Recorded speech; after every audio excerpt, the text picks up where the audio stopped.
намайг Хотгон жаргалын Цэрэн Долгоор гэдэг. Би Арангаа аймгийн Өндөр Улаан сумын хүүхдийн цэцэрлэгт бага бүлгийн багшаар ажилладаг. За энэ жил 2025-аас 26 оны хичээлийн жилд сургууль өмнөх боловсролын шинжилсэн хөтөлбөр хэрэгжүүлсэнтэй холбоотойгоор дараах ажлуудыг хэрэгжүүлж байна. Шинжилсэн хөтөлбөрийн гол давуу тал нь сургалтын арга зүйг маш тодорхой, оновчтой зааж өгсөн байдаг. Миний бие сургууль үйл ажиллагаагаа удирдан зохион байгуулахдаа дараах 4 үндсэн арга зүйг хослуулан хэрэгжүүлж байна. За үүнд болохоор тоглоом суурилсан арга зүй, зохиол суурилсан арга зүй, шинжилэн судлахад суурилсан арга зүй, төсөл суурилсан арга зүй. За 2 настай хүүхдийн хувьд бол сониуц зан нь илүү хөгжсөн байдаг. Анхаарал төвлөрөл хугацаа богино, хэл ярианы хөгжлийн түвшин харилцан адилгүй байдаг. Онцлогтой байдаг. За ийм би өөрийн бүлгийн хүүхдүүдийнхээ энэхүү өрмөц байдалд тулгуурлан тоглоом суурилсан арга зүй болон зохиол суурилсан арга зүйг түлхүү хэрэгжүүлж хэвшиж байна. За зохиол суурилсан арга зүй чанга уншлах арга зүйтэй хослуулснаар бүтээлчээр сэтгэх шүүн тунгаа суралцах, харилцах, хамтран ажиллах суурь чадамжууд нь илүү хөгжсөн байдаг. За үлгэрийн дүрээр дамжуулан харилцан яриа өрнүүлснээр хүүхдүүдийн маань хэл ярианы баялаг нэмэгдэж логос сэтгэлгээний хувьд ахиц гарч байна. Энэ жилийнхаа үйл ажиллагааг даана 3 тойрогоор хийсэн байхгүй юу? Тэгээд 3 тойрогоор угаас хүүхдүүдийн одоо энэ болохоор үлгэрүүдээ ингээд гаргаад тэг хүүхдүүдэд сонирхолтой байх маягаар ингээд өдөрт нөгөө чанга уншлах арга зүйгээ өдөр болгон хүүхдүүдтэй ном уншиж өгдөг. Өдрийн хөгжим байсах цагаар унтаж усахаар. Тэгээд эднүүсээрээ ингээд хүүхдүүдэд сэтэлжүүлээд ингээд энэ ингээд тарааж өгөх материалууд наагаа. Тэгээд одоо энэ л ихэд одоо шинэ арга зүй туршихад одоо энэ ингээд ард нь гэрэл тусахаар ингээд нөгөө амьттай ингээд олох юм байгаа. Зөв амьттай.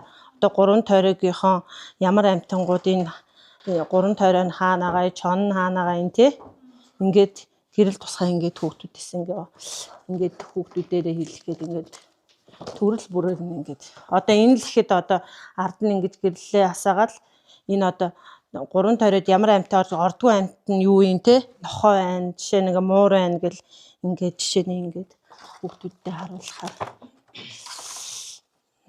за тэгээ үзүүлэнгүүдээ болохоор ингээд хүүхдийн тоогоор энэ минийг ингээд сумнууд нагаа.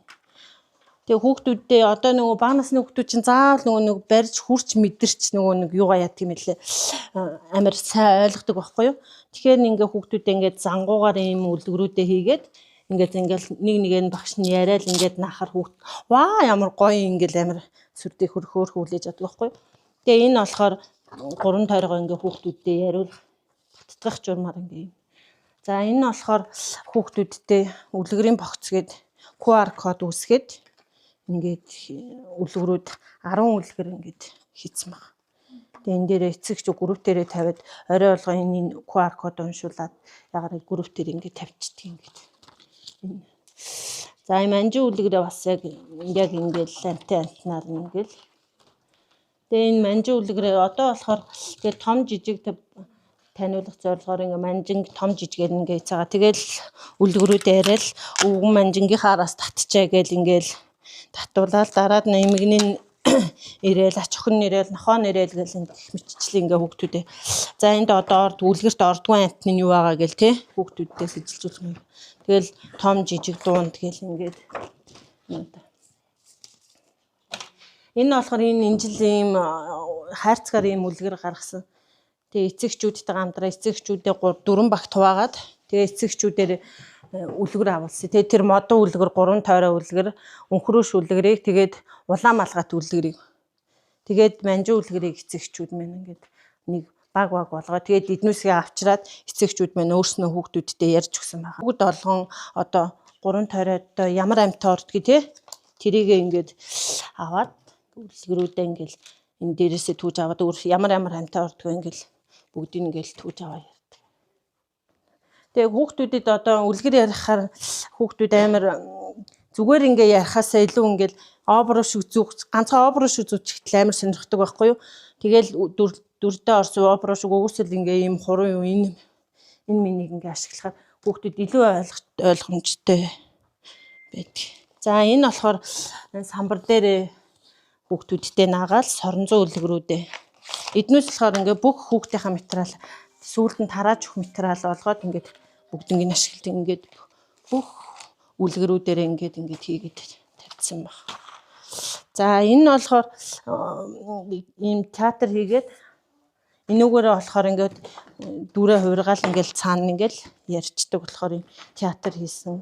Тэгээ эцэг эхчүүдтэйгээ хамтраад сая манай цэцэрлэгийн захиргаанаас бас ингээд ийм хүүхдүүдтэй ийм үлгэр бас авсаага зарим эцэг эхчүүд нь бүгдээр авчирж өгөөд ингээд өдөрт үлгэр ярих удаа. За тэгээ хүүхдүүдээ болохоор бас ингээд шидэлзүүлэх зоргоор ийм цүнх тавьж байгаа л за дотор нь ямар үлгэр байгаа бол гэл ингээд хүүхдүүдээ асуугаал тэгэл 3 тойрны дотроос нь ингээд хөөрхөн гарч ирээд энийг нэг хэсгий болгох гээд хэмжээг байна. Тэгэхээр одоо энэ бүх үлгэрүүдээ одоо ингээд хэвлж ингээд үзүүлэнтэй нь тэгээд даалгавртай нь ингээд бүгдэнд ингээд бүх үлгэрийн ард үлгэртэй нь холбоотой бүх даалгавруудаа ингээд хийсэн. Ингээд гаргаж. За одоо чанга унших арга зүй дээр болохоор өдөрт 14 хоногт нэг үлгэрийг одоо 14 хоног ярьдаг байсан. Одоо манайгийнхаа амар хурдан ойлгодог болсон үлгэрээ яриад. Тэгээ багшаа наадах чи ярьсан ш. Тэгээ үйл хөдлөлийн бүгдийг мэддэг болохоор нь одоо үлгэрүүдээ 7 хоногт нэг үлгэр ярьж өгöd. 7 хоногт одоо бүтэн 7 хоногт 5 өдөр нэг үлгэрээ яриад. Инхээр бүр ингээ ойлгомжтой өөрх юм. Энэ болохоор бас хүүхдүүдтэй ингээл таниулах зорилгоор 3 тойрныхоо амьдтыг таниулах зорилгоор ингээд ийм юмнууд гэсэн. 2 настай хүүхдийн насны онцлогийн хувьд бол анхаарал төвлөрөөс бол хүлээн авах чадвар муутай, өөрийгөө илэрхийлэх чадварланд тохоогоор болон 1-2 өгүүлбэрээр өөрийгөө илэрхийлдэг бол зохиол суурилсан арга зүйгээр дамжуулан үйл ажиллагаа явуулснаар 2 настай хүүхдийн бие даах чадвар нь нэмэгдэж, ярианы үгсийн саны баялаг нь нэмэгдэж, маш идэвхтэй хөдөлгөөнтэй болдог. Хэл ярианы хөгжлийн хувьд бол 4-5 үгээр өөрийгөө илэрхийлэх, дүр тоглох, бодит үзүүлэн сургалтын хэрэглэх түүнээр дамжуулан хөгжлийн явц нь бол маш илүү явагдаж байгаа нь үнээс харагдаж байна. Эртээ үрдийн цагт 3 тоороотойгоо амьдардаг мэгж байжээ. Нэгэн өдөр мэгж тоороонуудтай хандан та нар минь за хүүхдүүд минь та нар минь одоо тог болсон. Одоо та нар өөртөө хувь цаяаг олхаж ол. хэмээн хэлж би та нарыг тижээж чадахгүй гэж хэлээд өөр хотод очин байшин барьгээд мөнгө өгөн явуулжээ. Ингээд 3 тоороо ээжигийн гэрээс хамт явжээ. Явх замдаа тэр 3 том модон доор хоног төөрүүлэнгээ хэрхэх төлөвлөгөөгөө ярилцваа. Хамгийн ихний тоороо бидэнд одоо өөрсдөө батлах боломж олдлоо. 3 тусдаа замаар явж азаа сорцохоол ямар вэ гэхэд 2 дахь тоороо мөн ч адил санал нийлж гинэ.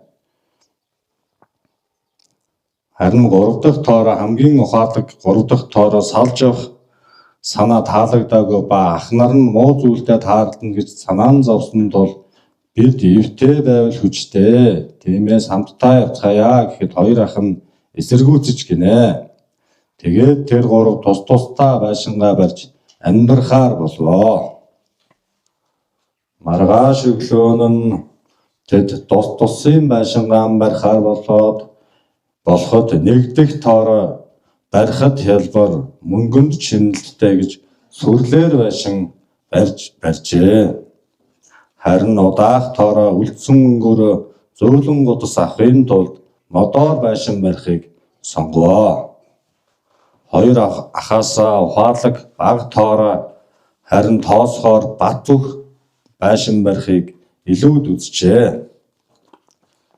1-р тоороо ганцхан өдрийн дотор сүрлэн байшингаа барьж, 2 дахь тоороо 2 өдрийн дотор мөчрөөр байшингаа барьж дуусгаваа.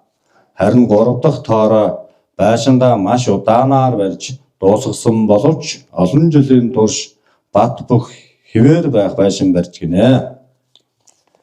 Гэнэт нэг өдөр чон 3 тоороо гэхээр ирж гинэ. Чон нэгдүгээр тоорон хаалгыг нүдээд гарч ирэхгүй бол байшин чинь үлээж хийсгэн гэхэд нэгдүгээр тоороо миний байшин маш бат бөх чи хүснээ хий хэмээн чонд хэлэхэд чон чээж дүүрэн амсгаа аваад тоорон байшин хүлээлээ. Бүгд хийж орхивоо. Нэгдүгээр тоороо байшин хийсэн учраас хоёрдугаар тоорон байшин руу зогтож очиод хаалгаа хаа хэмээн хашгирваа. Хоёрдугаар тоороо хаалгаа хааж бүх цоожоор нь маш сайн төгжөв.